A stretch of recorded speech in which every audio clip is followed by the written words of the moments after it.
What's raging, gamers? Welcome to Rage Quit Video Game Talk Show. How you doing, HenricK the Wreck? You know me, Chris. As always, I'm so glad to be here. It's a Wednesday, and we get to talk about some video games. Hell yeah, Speaking man. of, Come on I now. think you got some clips like normal, so go ahead and let's start those up, huh? Yeah, because we always like to start off the show with the bang and show you guys a lot of viral content that is showcasing all across the globe. And while walking down a San Francisco street at night, a gamer sees a guy playing Elden Ring on the sidewalk. Talk about taking the lands between to the streets. The guy just playing Elden Ring on the sidewalk. Kind of cool. Huh.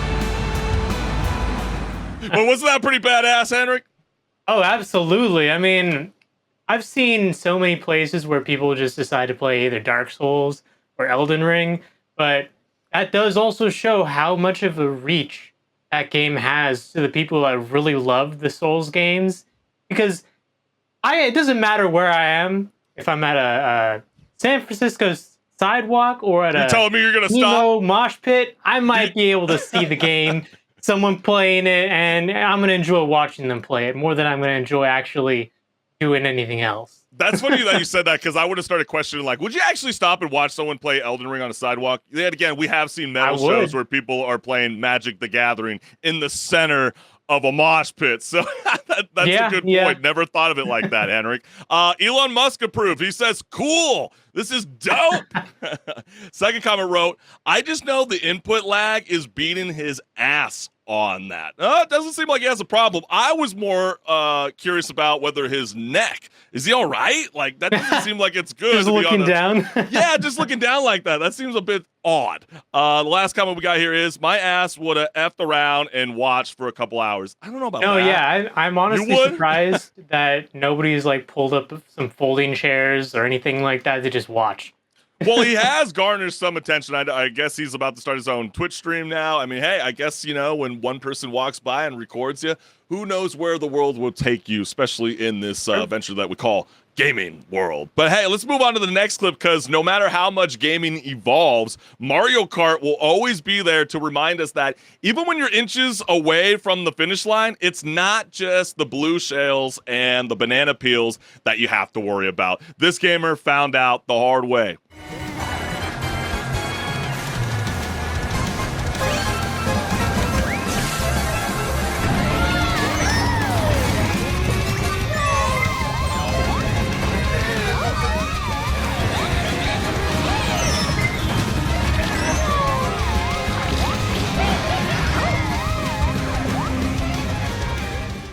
I swear, bro, I'm good at the game. The game just has it out for me. Yeah, talk about a rage quit moment, right? Yeah, really, though. That is completely brutal. And, you know, people wanted to comment around this viral clip. So the first one says, this is the kind of shit that happens right after you tell someone you're good at this game. Man, does that always happen? I mean, I got Velcro golf outside my house. It's not necessarily a video game per se, but, you know, you're trying to one-up somebody and show them a good golf swing, and then you're just completely ass when you got to show up. That is the worst feeling ever. Hit the dirt instead or something. Yeah, or just completely woof it in general. Taking turns to hit you and then the comedic timing, this would have made me put the controller down. Yes, people are bullies online, and I demand an investigation. I mean, Nintendo investigates almost everything, right? These people all must be held by, and their ninja lawyers your way. Yeah, exactly. And this would have happened to me. Everyone would be seeing this next. Yes, communication error has occurred. Sorry, guys. I don't know. My internet cut out somehow. We have to start over. Yeah, why are you enjoying the experience? If I'm not enjoying it, everybody loses in the end. But let's go into the next clip, because the Red Dead Redemption series is hailed as one of the greatest in video game history, thanks to the voice actors who capture the Wild West so perfectly. You'll be looking for a saloon and a spittoon every time you press the pause button. Every little detail in this game is so freaking good, thanks to, again, the voiceover artists that make this game so special. Right here, folks. Guess who this is? Go ahead and tell them who you are. I'm the guy who played John Marston. John Marston right there. Yes, it is. And I'll tell you what, it was a pleasure to meet him. I happened to catch him off the side. He's not supposed to be doing this, so we're going to end this real quick. But before we do, I'm going to turn the camera around, and I'm going to get a picture with him. All right, right here. There's John Marston right there. All right, folks. We got it done. He's going to be on the train. I'm going to protect him from that train robbery. I can promise you that. Please yes, do. sir. Yeehaw! Hey, if anything, that video shows you that gaming fans come in all kinds of people, depending on your age, does not matter. That guy is a bit older. It's the human element, right? Yeah, I mean, exactly, he kind of looks like exactly. John Marston too, in a sense. I was kind of getting that vibe. And I don't know if you noticed, that was Uncle from Red Dead Redemption, the first game. So it's super cool. Like you said, it's all walks of life. It's not just the young lads that are there. Also picketing on the picket fence, by the way, because it's just kind of mind-boggling that, SAG-AFTRA, they approved this strike for the voiceover artists and the motion capture people that make a lot of our beloved video games, right? And then all of a sudden, they signed a deal today with a AI company, by the way, called Narrative, without the E, basically saying, we will allow you guys to do voice replicas and with our voiceover artists. But the thing is, how tone deaf are these people? Like, I'm super baffled by this, HenricK, because, you would think that, they would be focused on giving the AI protections that they want first before starting writing into this. Just kind of really, really crazy. Yeah. Maybe flip those around, do the figuring all that out first and then sign the deal, not the other way around. Yeah, baffling by all imaginations. But let's go ahead and go right into the comments. One person wrote, one of the most recognizable voices in gaming. Yeah, that's one thing you're going to lose if you allow, majority of the video games to become AI generated voices. Maybe you might relate to the character, but gosh, it's so difficult, man. Next comment we got here is, my man said one phrase and I went through a whole avalanche of memories, right? I mean, those are some memorable moments. I know a lot of people love that franchise. Oh yeah, I mean, it's going to be, the first two games are going to be games that people pretty much remember. I don't know, I'm sure even until like 100 years from now, people will remember them.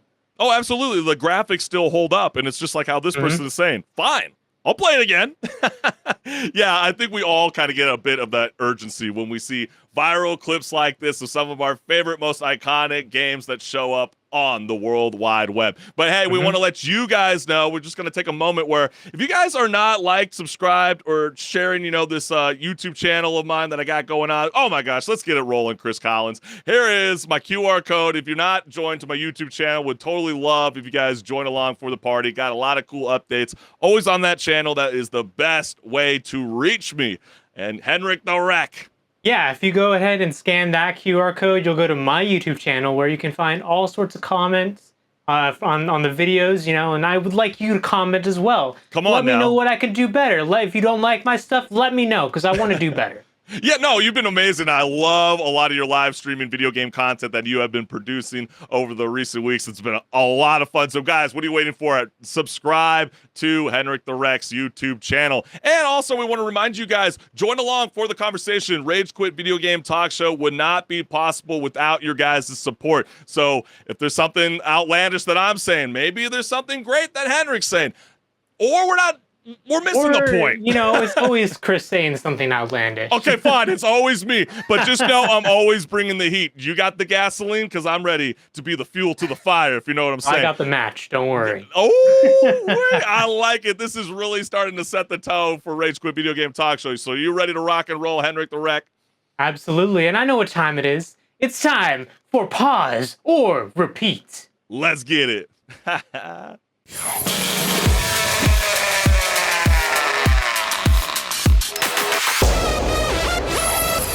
Hey everyone, this is Pause or Repeat. Here we figure out whether a game is really worth your time and money. Today's game is Once Human.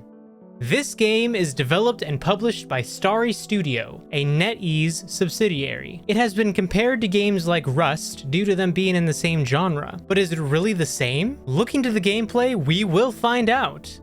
The gameplay of Once Human is all centered around the survival mechanics. Like many other survival games, you have a health bar, thirst meter, and a hunger meter. You'll have to manage your character's well-being to survive, as well as build out your own territory and craft weapons, tools, and gear. When you venture out into the wilderness, you will be exploring facilities and abandoned houses, as well as fighting monsters, or, quote, deviations as the game calls them. Using resources found when exploring, you will be able to craft more things as well as unlock blueprints by leveling up. There are also some instance encounters that you'll need a group for, but fortunately you can do these with other people in your world, and the game facilitates this by means of a group finder. Be wary, however, that the game is set to wipe progress frequently in 6-week seasons. You'll keep your blueprints, but you will lose anything you gained, and your territory will be gone as well. But is there any story in this game to go along with the gameplay? The story is that well prior to the events of the game, there was an event called the Starfall, where alien pollution from an in-game material called stardust turned people and animals into the deviations you fight in the game. A company named Rosetta sets out on the crusade to create metahumans, humans that can control the stardust. They are successful, but at the beginning of the game, you wake up as a metahuman and escape after finding out that Rosetta are not the good guys either. But now the question still stands. Pause or repeat? There's been a little bit of backlash and controversy regarding this game and the rotation system of 6 weeks to wipe. Some people think it's maybe not enough time, especially when, you know, so many games demand your attention and life demands your attention as well. There's a lot to do in the game, but is 6 weeks really enough time to do everything is really the question that people have brought up. I think that there's a lot of pros to it at the same time because, you know, even if you think of it as being too short of a time period to go through everything, you're going to constantly have something new to do because you're not going to be able to build up all your base and resources and then expect it to be there forever. But what do you think about that, Chris? Yeah, no, I think that's pretty interesting. I know that the developers are trying to fight back from a lot of those user game reviews, not the critic reviews, but the user game reviews, because that is a part of some of the mixed reviews coming into play, right? That this is season killing. And they really try to clarify with a lot of the gamers that in Once Human, scenarios and seasons are two distinct concepts. So what they're saying is a scenario represents a specific gameplay theme on the server defined by a unique blend of rules, game modes, and gaming content.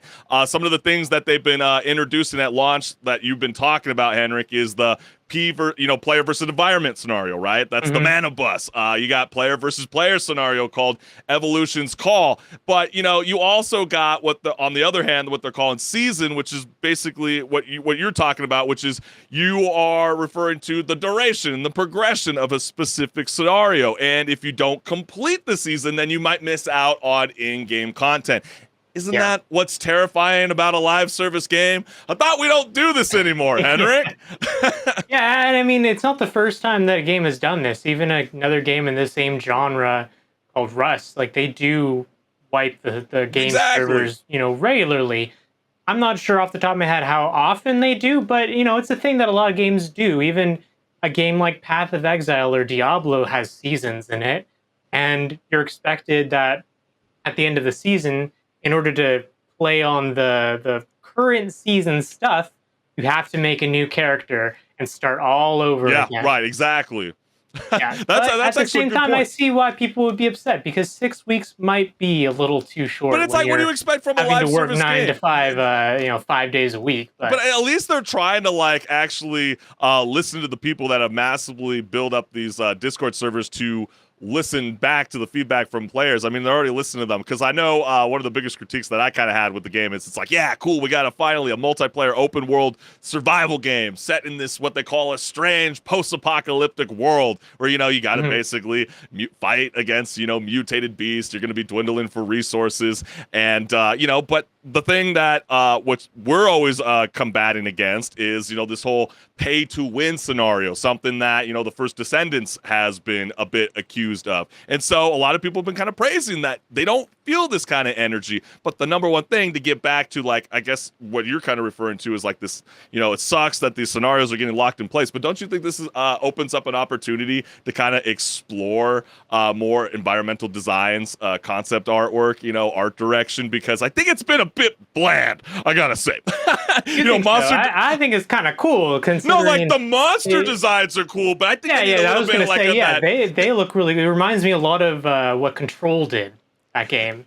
But don't you feel like the Apocalypse could feel a bit more like, let's say, a gallery-worthy exhibit? They can use a little bit of splash from Bob Ross, if you know what I'm saying. And I think those opportunities will come with this dynamic of the seasons being laid out. It does feel terrifying. But what they've been saying is that you get to play these scenarios, and if you so choose to be like, wow, I'm getting kind of stuck doing this one scenario, and I know I want to really, really complete it, you have the opportunity to keep sticking around with that scenario, or you get to go and jump onto the newest content that gets released from, the developers who are making this, I say, a pretty badass multiplayer world known as Once Human. Really, really right. Cool. And I mean, that also does bring up the question too, though. Does the content coming out keep people invested, or is it the gameplay loop that keeps people invested? Because you do keep your blueprints every wipe, so say if you unlocked a bunch of stuff to make in your territory, next time you won't have to go around and make the get to the point of unlocking them again. You just get the materials. Yeah, that does kind of suck. It does feel like you're sneaking in snacks to a movie, right? Right. At the same time, I get why they did that, because, it can be a bit of a drag to continually have to. But they did say today, ironically, to that, to what you're saying, I think they are listening to those demands. Because I know, as of today, of this live show, they announced that they're cooking up unlimited player versus player scenario for those who feel like they need that Need for Speed or a whole lot of chaos. You know what I'm saying? Yeah, and I think they're listening case, to that. That's where the gameplay loop of, the over-the-shoulder gunplay, sometimes in first-person gunplay, is really what's going to make people come back, I feel like. At least that's what it would be, what they're focusing on. I was actually about to, really be upset about this game because I'm like, man, they still don't have controller support. Well, that's coming. And it's told to be dropping any moment this week. So that's a major, major plus. And I know they do have patch updates. I know they're talking about a new update that includes, taming wild animals in this post-apocalyptic world, because who needs Pow World? Just kidding. But, you know what I'm saying? They have a new fishing system because, that really does make sense. Fishing for mutant fishes. I don't know. But, then again, they're trying to add new ideas. And I heard they're also making new events for vehicle driving because they really want you to explore that open world. So I think they're kind of it's not quite all there yet, but it's a free-to-play game. That's kind of cool. Yes, it is terrifying that it is a live service game, but then again, we have reported on this numerous times on Rage Quit. A lot of these studio companies are not stopping anytime soon from not delivering live service games. So we are kind of stuck with this kind of notion of video games of the now. But I got a question for you then, Chris. Yes. Between the gameplay, between the survival gameplay and the gunplay and all that, the crafting, and also the aesthetic, is this a game that you'd want to say is a repeat for you, or is it a pause? It definitely feels like it's a repeat for me. I honestly was started thinking about some of my other favorite franchise IPs. I'm thinking about Fallout, for example, and I'm thinking, wow, a lot of these really cool elements that are being introduced in this video game would be so freaking cool that actually got more approach when it came to Fallout 76. Not necessarily everybody's favorite game, but being re-explored again. But people are kind of thriving for that. I think there's a major reason why there's a big push from Disney with Epic Games to kind of explore a lot of these kind of open world environments. So I think it's very, very promising. There's a lot to do in the game. I'm gonna call it a repeat. I think people are gonna have a lot of fun. All right, well that's totally fair, and I understand why people. Don't tell me you're gonna say it the other way. But, don't you do it? You're throwing a nuke bomb on the game. Unfortunately, it's not Doomsday. So the whole thing about this game with me is I actually did try it one time before with my friend group. We dropped out of it real quick, but I came into this a second time, giving it a second chance, to be able to do a good justice to it for this segment. And it honestly just didn't really grab me the way that I wanted it to. I do think the game's designs of the monsters are really cool, and I did like the aesthetic of the world, but just the gameplay loop, and maybe this is because I'm not playing it with people, but the gameplay loop just didn't really pull me in like maybe some other games. Come on, HenricK. Come The out game's this year free to have. play. It's very It is encouraging free to to play bring your though, friends so along for yeah, the ride. I didn't Come lose on, anything HenricK. necessarily except my time. So Man, dude, it sounds like you didn't survive Doomsday. You know what? You were building your house in Once Human, and maybe you got ransacked, and you're still feeling salty about it. I feel like there's more to this that I don't know. But then again, we want to hear from you, the gamers. Once Human is now out. Free to play game, so definitely check it out. But here on Rage Quit Video Game Talk Show, we have a whole lot more to discuss. So, HenricK the Wreck, are you ready to rock and roll? absolutely, and it's time to talk about some news and rage about it. Hey, come on now, let's get it.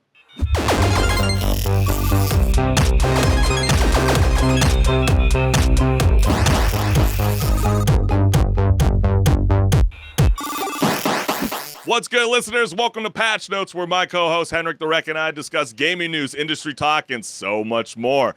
Let's get it! In an era where video game movies and television shows are finally getting good, the Borderlands movie took a critical hit and landed at 9% on Rotten Tomatoes. The studio reports that 60% of Borderlands production costs were covered by international ticket pre-sales, which is great. However, with a $115 million budget and $30 million in marketing and distribution, making the rest back might require more miracles than Claptrap performing a stealth mission. I know you heard the poop jokes too, HenricK the Wreck. Yeah, you wouldn't be able to make it, like 2 feet in that whole stealth section. Absolutely not. Getting caught.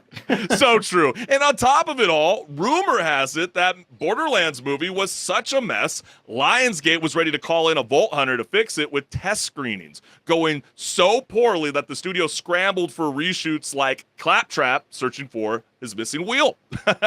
He's useless in this crew of Borderland psychos. Just the quip guy. Says a line and you're supposed to laugh. Yeah, he's basically worthless. Gamers expressed their frustration about the film with the following, so let's go ahead and get on into it. Really, the film critics. The first guy wrote, insipid mishmash of trite genre tropes. Borderland is devoid of any real edge. Ouch, the first person would say. Video game movie adaptations have spewed out some serious clunkers over the years, but even by the lamentable standards of the genre, Eli Roth's reshoot-plagued Borderlands is abysmal. Yeah, really suffered, had to go through a lot of reshoots. There was even jokes, in the past, with Kate Blanchett, in the first opening scenes, she was wearing an all black outfit. When have we ever seen Lilith in an all black outfit? Those were like the little mini things that people were like, you need to kind of fix this. And where's the humor? Nothing that works about the games has been adapted intact in this ugly, boring, truly inept piece of filmmaking. Ouch. The other one reads here, there's hardly any character development or dramatic peaks and valleys in Borderlands to hold the viewer's interest, even for such a brief runtime. Yeah, I really kind of felt that too, HenricK. I don't know how you felt about that, but this whole character development, where was it? I mean, it was really just meant for... There's no character arc at all for anyone.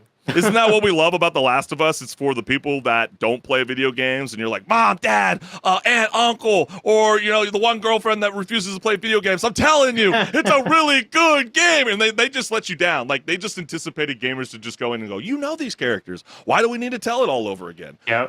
But another person wrote, the tone of the movie is all over the map, which leaves much of the cast painting expressions on their faces that are a cross between stoic frustration and subtle confusion. Yeah, they couldn't tell whether to crack a joke or laugh or wait, is this action? Are we in action? And the last comment here is, there are still many cinema turkeys headed our way before the year closes. But this sci-fi gobbler mix inept directing, terrible writing, indifferent acting, and god-awful CGI into such stupefying boredom feels like nothing could top it for badness. Ouch, man. So, HenricK, I want to lead it with you because is the Borderlands movie the worst video game adaptation ever, as a lot of these, Rotten Tomato movie critics are saying, or did Handsome Jack write the script while a psycho directed the film as a prank? I mean, a lot of us are wondering what in the world in the Pandora's box went wrong.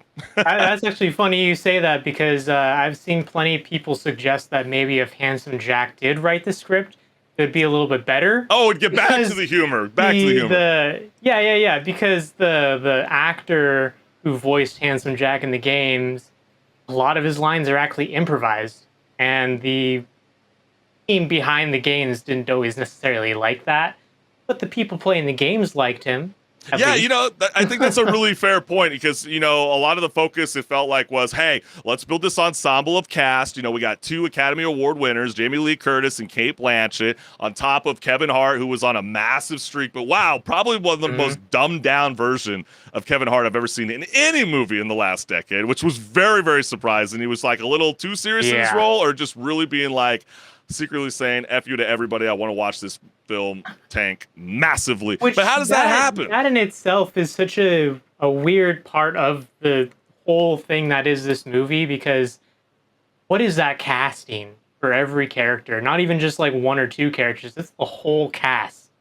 Like, I think the only character people were like, oh, okay, that kind of makes sense, at least before the movie came out, was Claptrap. But as you alluded to, surprisingly, you really like his performance as Claptrap. Well, honestly, I thought he was the best part about the movie. I was actually would say opposite, HenricK. I would say that, Jack Black actually surprisingly worked for Claptrap, believe it or not. I don't know if that I think so too. But the rest of the characters, it completely threw you off. You felt like you needed that Michael Myers-esque, like that Austin Powers ad-libs that you were just talking about. Like, you got the story, you got the scene in front of you, but we need make it a little bit more lively. Everybody's a little bit too serious. I'm just shocked that a mega publisher like 2K that released the first entry back in 2009, and then you got Gearbox Software, kind of basically taking the reins with 2K Australia for a total of 4 entries in the franchise that sold over millions of copies, fail to win over such a massive fan base. How did it go so wrong? Like, how does Lionsgate not figure this out?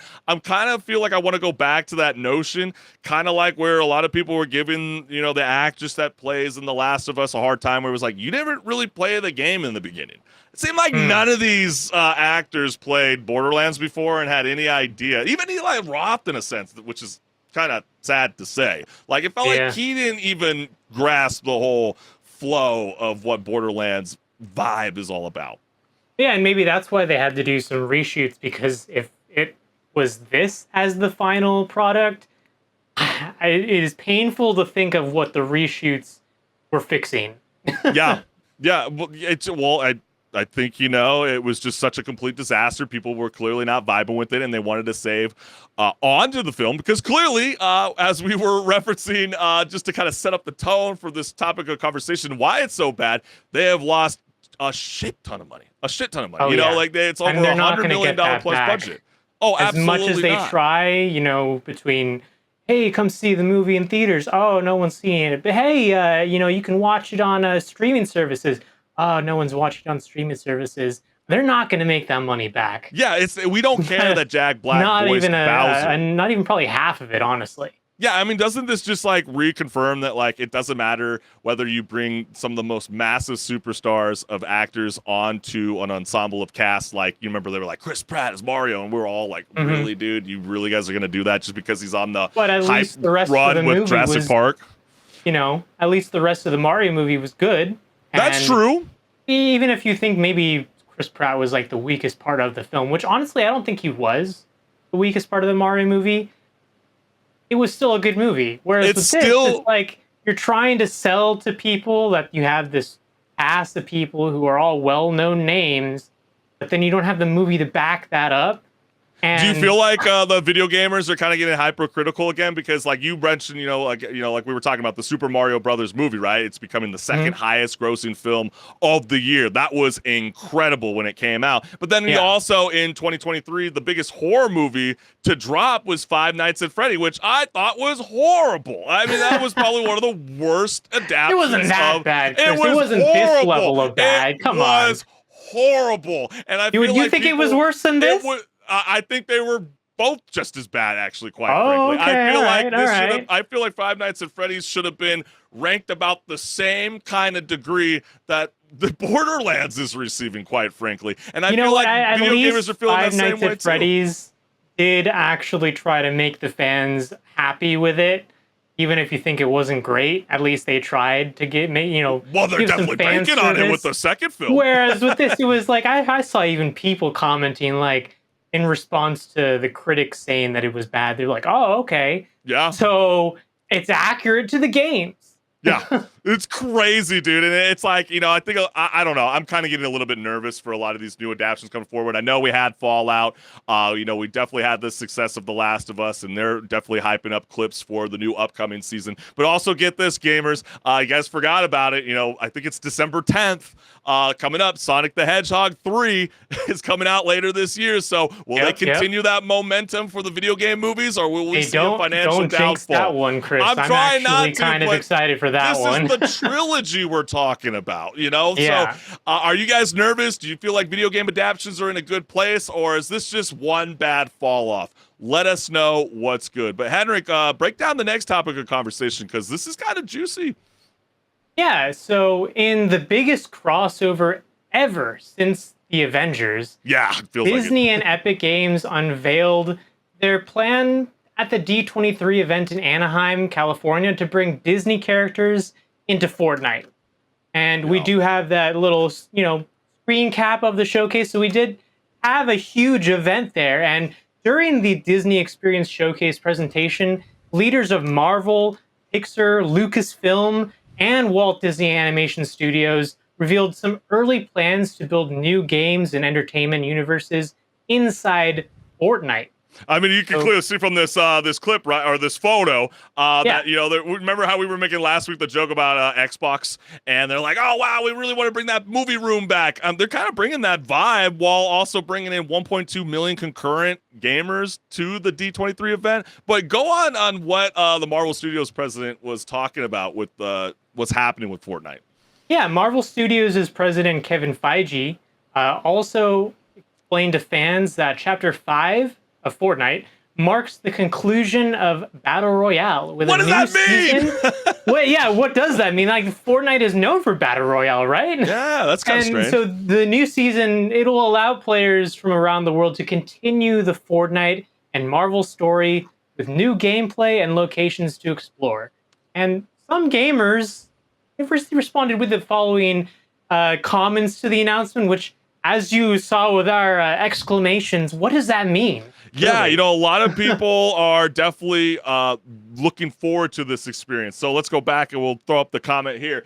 Disney has explicitly said that the Incredibles are the first Pixar characters in Fortnite, confirming that the next collaborations are already planned. Some other popular Pixar franchises that, this person's throwing out there: Toy Story, Monsters, Inc., Ratatouille, Cars. Could you imagine that they start building these worlds with Unreal Engine 5, and you can immerse yourself even closer to some of your favorite Disney movies? Yeah, I mean, this definitely feels very exciting. They also project, really cool. Right? They're also projecting that the Fortnite Disney update is coming late 2026. So, not necessarily all the way there yet, but they are bringing the Marvel themed season real soon. At the end of this week. Finally, Marvel is here to save a chapter. So people are really looking forward to this change. They actually want some of their favorite Fortnite gameplay to be tied to some of these iconic IPs. Next comment is, let's go. Doom, Captain America, Jonesy, Doombots, Pilverine, Mysterio, Shuri Black Panther, War Machine, Gwenpool, Emma Frost, Sabretooth, and Meow Schools. Yeah, everybody likes seeing some of those iconic Fortnite characters be meshed with Marvel Enterprise. Yep, they're definitely vibing with it. Fortnite went from Battle Royale game to an advanced superpower game. So yeah, bit of criticism there. People are going, wow, they're really changing the whole dynamic of what Fortnite's all about. And last, they've been hinting us of Pilverine ever since Chapter 2, Season 4. If anyone remember, edit. Did anyone else notice that Captain Jonesy didn't wield a single gun? Only his shield? Interesting. So like some Pretty people, cool. you know, might be going, hey, are they bringing actual like Marvel aesthetic gameplay? I'm sure they're thinking about Worlds, but HenricK, with Disney pouring $1.5 billion into Epic Games, is embracing Walt Disney magic in Fortnite. A smart move? And what do you make of Kevin Feige saying that Chapter 5 marks the conclusion of Battle Royale? What does that mean? No one knows. You know, I don't think that it means necessarily what it's sounding like, which is like, oh, we're shutting down the Battle Royale side of this game, because that would be just be a stupid move on Epic's Yeah, I'm starting to feel the side. same way too. I'm feeling it's more of, hey, we understand that the Battle Royale is what a lot of people have come to this game To know, for, right? Yeah, that's and you true. know it from. But you know what? We're going to try and push to make this game not known as a Battle Royale anymore, and more known as this big Roblox. collaboration between, this collaborative effort between Disney and Epic to make a game that isn't necessarily just Battle Royale and is all sorts of experiences. Yeah, aren't we already kind of starting to see that already? We already have that new game mode called Reload. One of the other big features like a couple of years ago that, you know, now I've gravitated towards is Zero Build, right? You also got and then there was race car also driving, music the playing, Fortnite rock Festival. And right, exactly. the Fortnite Festival, race racing car mode driving. as well. Yeah, they're exactly. also teasing Fall Guys. You know, they're also owned by Epic Games too, so it wouldn't surprise me if they just cancel that game and just merge it with, you know, the Epic Games Fortnite universe. And because they're already teasing it already, you jump on Fortnite, you can play some of these Fall Guy games, and you're seeing some of your own Fortnite characters being meshed into the style of like a pill. And you're basically a Fortnite bean. I love it. I think it's really, really cool. But, you know, on August 16th, fan favorite Marvel character, Doctor Doom of the Fantastic Four, will be featured in the storyline for Fortnite's Battle Royales Chapter 5, Season 4, Absolute Doom. So that's pretty wild. So they're basically telling fans, like, get ready to pick up clues and hints as the storylines for these upcoming Marvel films will feature a lot of those characters. And they are also, we're hinting a little bit that maybe if you play the game, just like how you have to catch along with the Disney Plus series, right? That was maybe a problem with Deadpool versus Wolverine. If you didn't really watch the Disney Plus series, you might not catch everything, but they're also suggesting you got to do it with Fortnite. If they do that, I honestly don't think of that in particular would be a great idea, because I know a lot of people, myself included, that it's kind of annoying that you have to watch, you know, all these different series that are being released on Disney Plus, and also previous movies, just to get every little bit that is coming out in the movie you want to see. Yeah. I don't know, that's a great idea, but hey, we'll see what happens. It's very, very true. And I know Disney has said, you know, in the past that, you know, they are going to be incorporating the Disney universe inside of Fortnite on a multiple of opportunities that they feel consumers will love. That is play, watch, shop, and engage with content, characters, and stories from Disney, Pixar, Marvel, Star Wars, including Avatar as well, and many, many more. So I'm curious on whether, you know, Disney's going to have a lot of say within the Fortnite universe on, like, hey, you know, I know Alien's kind of promoting this stuff right now, and I know you've worked with them before, but like we're not going to really talk about that right now, right? We're not doing that. It's Moana, it's Lilo and Stitch. You know, we know that they have a big year. You know, we know you're working with all these other brands, but we're giving you the money. Yeah, you better give us the spotlight. Yeah. Absolutely. So we want to hear from you, the gamers. Are you guys excited that, you know, Disney Universe is now really making their first push as a joint unit, you know, as Disney and Epic Games? Are you guys excited for that? Or do you feel like it might be problematic and kind of dwindle down just the real joy of what Fortnite is all about? Let us know what's good. But man, oh man, this is probably the juiciest leak out there, probably of the year 2024. So let's go into it. A Call of Duty Black Ops 6 mod is already making waves more than 2 months before its October 25th launch. In one of the year's biggest leaks, every map and weapon has been spilled early. Also, Modern Warzone on X shared a clip showing the new omnidirectional movement feature being modded. So now players can sprint, slide, and dive in any direction, slow motion, because who doesn't want to dodge bullets while feeling like Neo in the Matrix? And, it really made you feel like that needs to be an added feature moving forward. But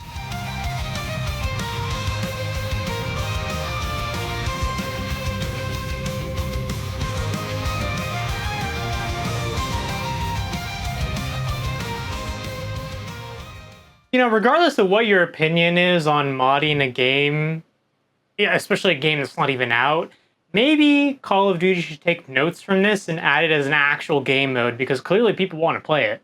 yeah, I mean, the new mod has landed in Call of Duty Black Ops 6 weeks before the game's early access period kicks off on August 30th for those who pre-ordered it. So pretty remarkable, right, HenricK? That we got modders already kind of making what gamers already feel is better. Will that be problematic in the end when it comes to sales, or will Xbox Game Pass save this franchise? Fans do what the developers do not.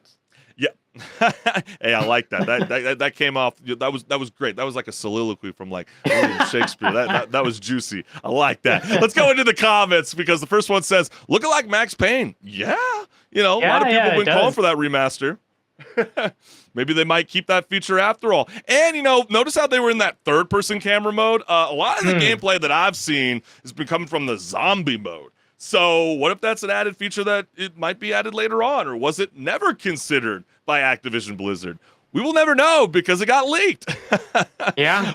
Next comment we got here is, developers need to start doing overtime. This is bad business, laughing out loud. It really does kind of feel that way, because isn't that the one thing that we all gripe about Call of Duty Warzone? That you cannot play in a lobby without feeling like someone's always cheating within the gameplay, and now you got modders way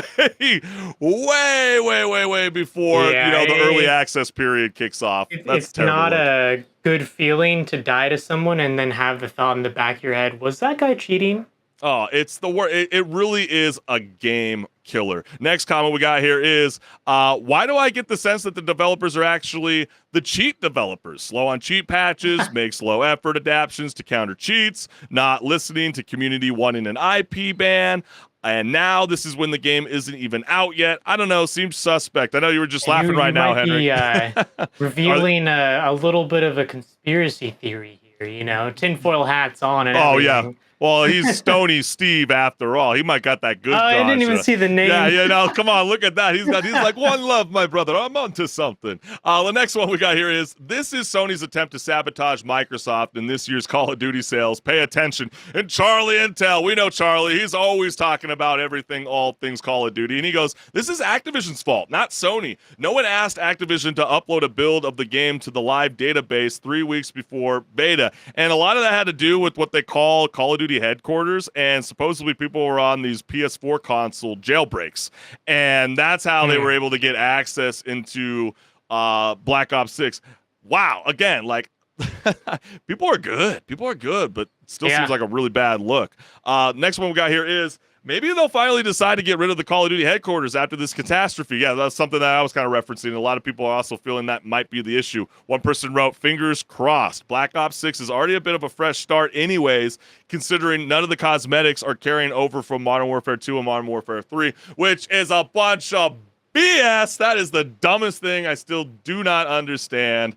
Oh, that is so frustrating. Hey, yeah, you can spend hundreds of dollars and it just won't go to the next game for you. Yeah, they're like, sorry, you guys want to complain about once human in this quote-unquote season killing. Talk about not being able to bring your cosmetics over.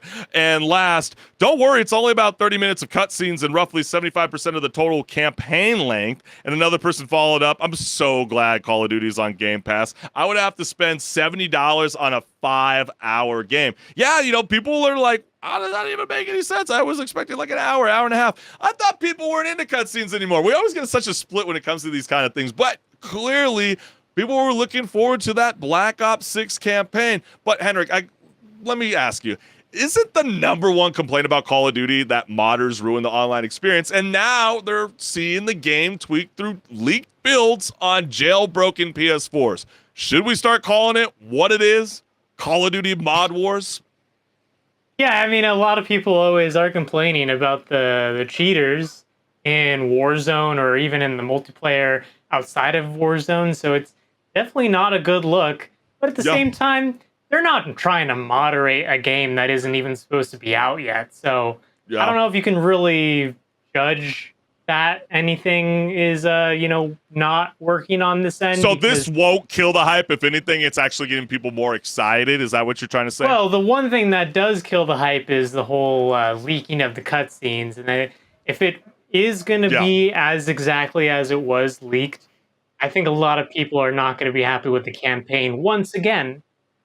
Yeah, they really tried to as fast as they can. I know Twitter was like one of the main spaces where people were like instantly dropping a lot of the cutscenes, and it sucks. Like that's why we're purposely not going to tell you guys a lot of those kind of like leak drops, other than just like let you guys know that people were messing around with mods. You got spoiled, right? I got spoiled right away. I already know how the story ends, and it really really sucks. And I'm not going to say it. I'm biting my tongue for everybody. Fortunately, I haven't yet, but it is something that it sucks a lot of people do spread around once it gets out there. Well, especially when you're trying to get prepared for the show and you're reading all these like threads and etc. And you definitely want to hear from the community, and then all of a sudden it just happens to show up on your feed, and you're like, thanks, you suck ass. Like I don't mind when I see maps get leaked, weapons leaked, that's just, you just happen to see it early. But it's like when you go to the movies, it's like Deadpool versus Wolverine. If you weren't seeing that opening weekend, you're pretty much screwed when Monday comes around because you're going to see it all. The clips, you see Channing Tatum in the memes, and you're like, right. What? What's this go? What is this from the movie? Oh no. Yeah, I don't understand, and so that really, really, really sucks. And so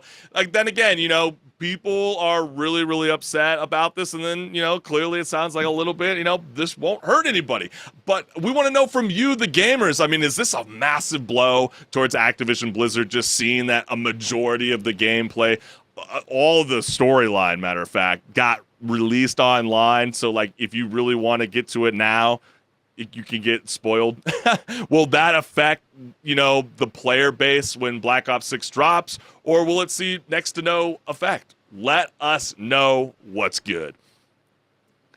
But hey, so moving on to the next topic, we're talking about Warner Brothers. They're in the news, not entirely just because of Suicide Squad this time, though, because the Financial Times is claiming that media giant Warner Brothers is looking to offload smaller assets in an attempt to help reverse a near 70% decline in stock price since Warner Media and Discovery merged in 2022. And I remember that being a huge thing that they were working on that because a lot of people weren't happy what Discovery was doing, and now it's showing that they've lost a lot of their stock value. But it's said to be considering offers to sell Polish broadcaster TVN or a stake in its video games arm, which is home to a dozen different studios. Yeah. Which include Avalanche Software. Yeah, they do Hogwarts Legacy. Yep. Rocksteady. You might know it as from Suicide Squad, Kill the Justice League. TT Games. That's all the Lego series that we all love. NetherRealm. Mortal Kombat. Monolith Productions. Middle Earth, guys. We know Shadow of War, Lord of the Rings. Come on, Chris. and of course, Warner Brothers Games Montreal as well. Which brought us Gotham Knights. So that's pretty massive, right, to really be even considering that. Absolutely. And gamers, of course, shared their thoughts on the shakeup at Warner Brothers with the following comments. Yeah, a lot of people had a lot of things to say about this. What? Their live service game didn't live up to the expectations? Man, who could have seen this coming? It's really mind-boggling how out of touch these companies sometimes are. Maybe the focus, HenricK, might be that they're only focusing on like one IP compared to like Fortnite and Disney, like this new merge, where they can basically bring everybody together in one gameplay. That might be the problem. Yeah, or not. Maybe. Let's go into the next one here. It's pretty amazing that their takeaway from putting out Hogwarts Legacy and Suicide Squad is to double down on live service games. Would they make that same mistake? Probably. But I don't know if they'll do that with Hogwarts Legacy 2 if it does so get approved for a sequel. I could be totally wrong, but I don't see that happening. Yeah, it is a shame considering, Hogwarts Legacy was one of the top selling games of the year that it came out, and it wasn't a live service game. Did you not take notes Yeah. Come on. But with it not being a live service game, we lost out on Harry Potter Quidditch, right? So You we know can't what? all You're win. right. But they're making a Hogwarts Quidditch game, Oh, so yay. And like it's just really, it's not an actual Hogwarts Legacy game. yeah, That's all. come on. And with some kind of cheesy graphics. It would have been kind of cool with the Hogwarts Legacy graphics. But hey, Yeah. people are excited for it. Wish they made another Shadow of Mordor / war game. But for the next gen, would love to play that instead of a live service game.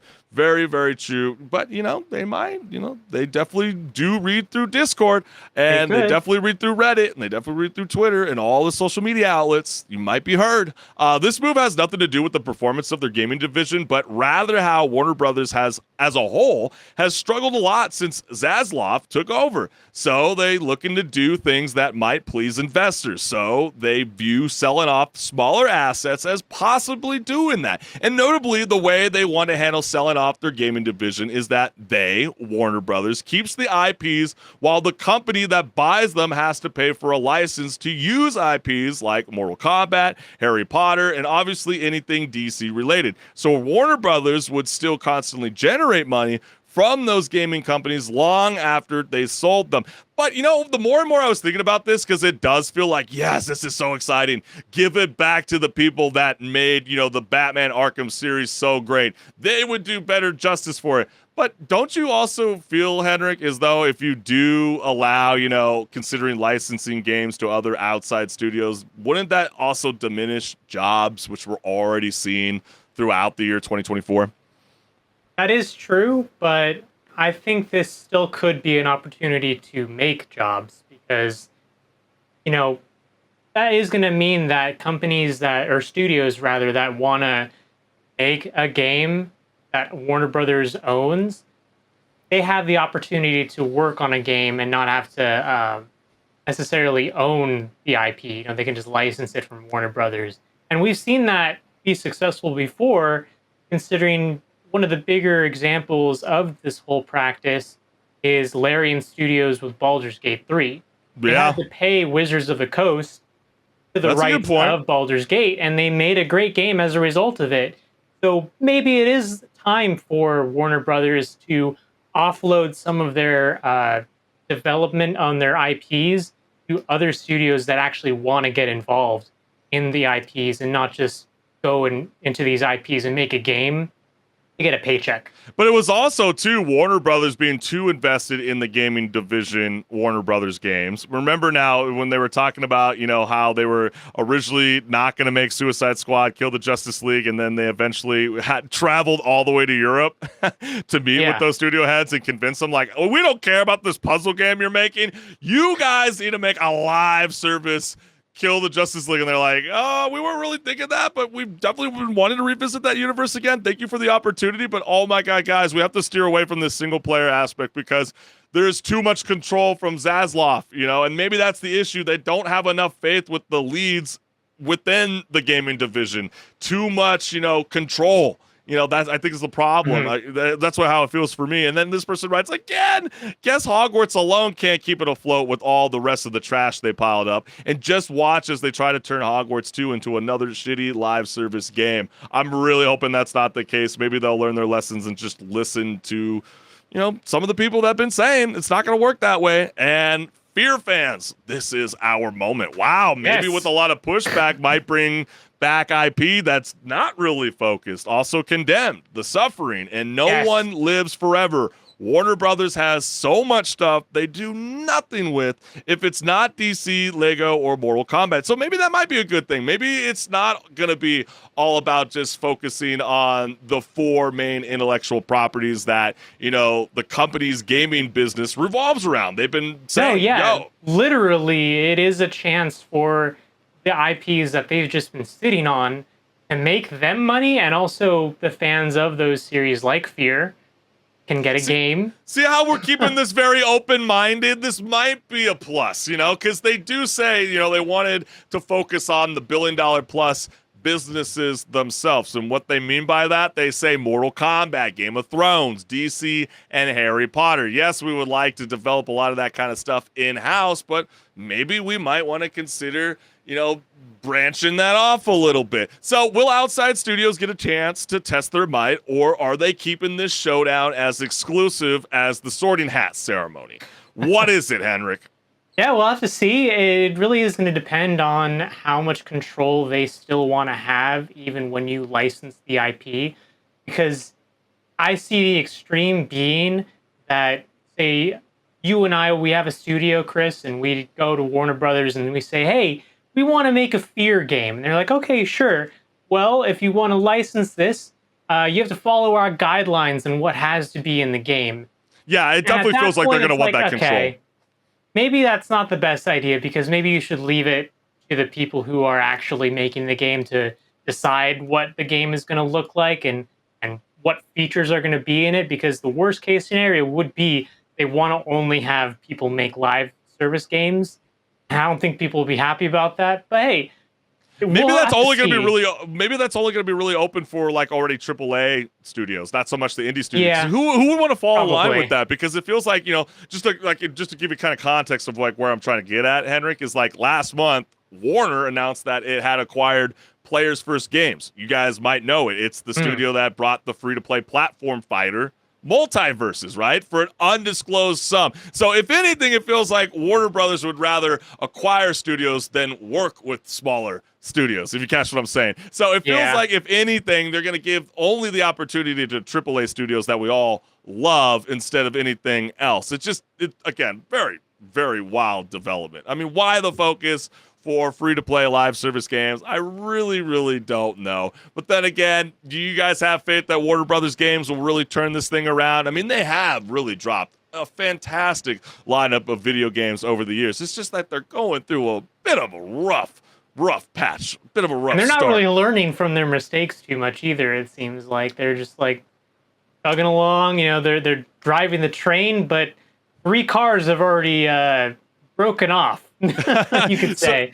Absolutely. So should Warner Brothers give a stake in its video game arms, which is home to a dozen studios? Let us know what's good. But man, we've had such a blast here on Rage Quit Video Game Talk Show, and we can't thank you, the gamers, for always tuning in live every Wednesday night at 6 o'clock Pacific Standard Time, because again, this show would not be possible without your guys' support. And so if you haven't subscribed to my YouTube channel, like, subscribe, hit the notification bell so you never miss a live show. And go ahead and scan that QR code down there as well. You'll go to my YouTube channel, and I would like you to like, comment, subscribe. Let me know what you like. I'll go look into a game that you suggest. Let me know. Hey, I love that. The vibes are always immaculate. And thank you guys so much. And we will see you next week live Wednesday nights at 6 o'clock Pacific Standard Time. Peace. See ya.